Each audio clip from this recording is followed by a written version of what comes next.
MLB 2022 AL West 5-minute preview.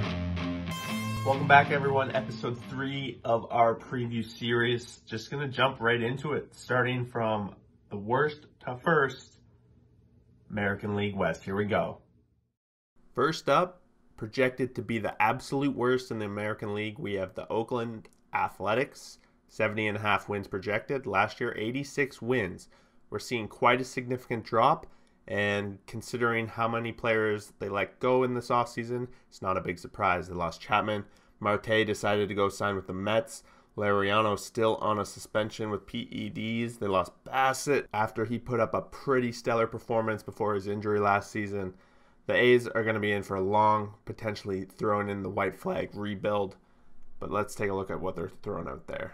Their batting lineup, quite weak, with Anthony Kemp leading off the charge with Elvis Andrus, Piscotty, Thames, Smith. All these guys not really going to be the guys you're looking for to make this team. So it's no surprise that they're quite at the bottom of this division.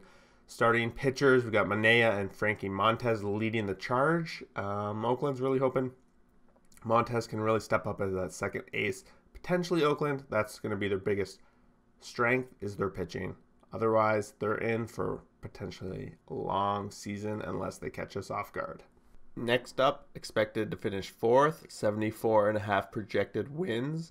Pretty big boost from 60 wins that they put up last year in 2021. The Texas Rangers were one of the bigger, busiest teams in the offseason, having signed $561.2 million to lock up Corey Seager, Marcus Semien, Cole Calhoun, and John Gray. 4 big adds to their roster, which has a big part to do with that jump in the projected wins. The depth of their starting rotation still a little bit questionable. Perez, Dunning, hopefully making some steps. Perez been a pretty consistent veteran, but Dunning needs to make some steps. The other 2 guys still trying to make a name for themselves. Whereas their lineup is starting to look a lot better. Will Nate Lowe make a big impact at first base? They added a little bit of depth as well with Brad Miller and Ibanez at the bottom of the lineup. Texas looking to make this division super interesting this year. Next up, projected 3rd in the American League West, we have the LA Angels, 83.5 wins. Last year, 77. So they're going to be a little bit above 500 again projected. Feel like this is every season, every year. But let's take a look at some of the adds they've made. LA has not won a playoff game since 2009, right when they drafted Mike Trout, so we all know he hasn't made a playoff game himself. They just recently designated for assignment Justin Upton, so their lineup is starting to look like this. Shohei Ohtani, the new rule with DH and pitcher, going to work in their benefit. On the days he pitches, he's still going to be able to bat the entire game. Mike Trout in the second hole, Rendon, Walsh, we have a stacked top of the lineup just like any other. On the rotation side, always been a big question mark for the Angels. Almost always they add Syndergaard, Patrick Sandoval looking to make a step forward and continue to show what he was showing last year, and then they'll have a very strong top 3. They're looking to get some depth from their 4, 5, and possible 6 guys, with Griffin Canning being on the DL. It's all going to come down to Shohei, Trout. Can these 2 powerhouses carry this team to the promised land? I know Angels fans want it to be. I'm just not sold, because every year I think they're going to make that step forward and they just don't.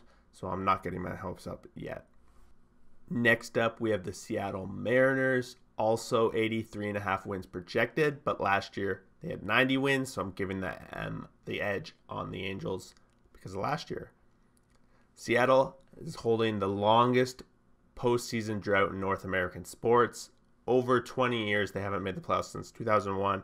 And I believe for Mariners fans, this is a playoff-built team ready to take a shot, and they're really hoping they come together. Let's take a look at their lineup heading into the season. Seattle was busy in the free agents market. Robbie Ray comes in to lead their rotation, coming off that Cy Young performance of a season. They also made some additions from the Cincinnati Reds with Jesse Winker and Suarez, adding to Haniger, Frazier at the top of the lineup, and Ty France. These guys have shown that they're capable.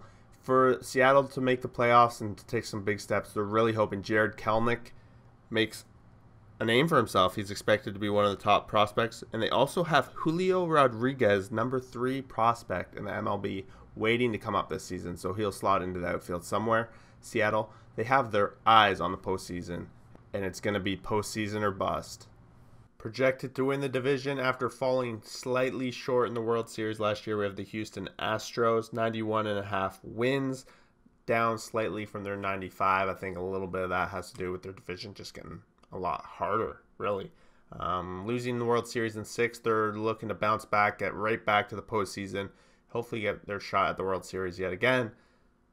They're going to have their work cut out for them. Let's take a look at what they are looking like heading into the season. Houston's going to have to get used to life without Correa, and that's going to be the biggest hole they have to fill. Jeremy Pena also asked what's going to be like filling Correa, and he just replies, I'm Pena, I'm not Correa, I'm going to play like Pena. So that's going to be good to see. Odorizzi playing for that 5th spot. They also have Javier playing for that 5th spot in the rotation. Otherwise, Verlander's back in there. Valdez, Garcia, Urquidy, all were solid last year. They got probably the best rotation in the division all around. And honestly, their lineup's still great. Alvarez, Monster DH, Bregman, Brantley, Altuve, all big potential power.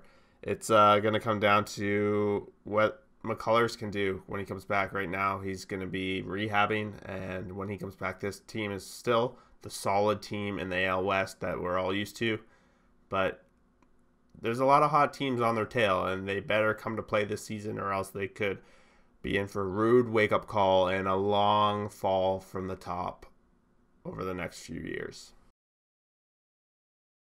There you have it, everyone. The AL West in the books. That's 5 teams going over. And I think this is going to be the first division where I kind of go out on a limb here and give my own little prediction outside of Vegas lines. Normally, for so far, I've thought, what Vegas is thinking the division rankings are going to be, I kind of agree.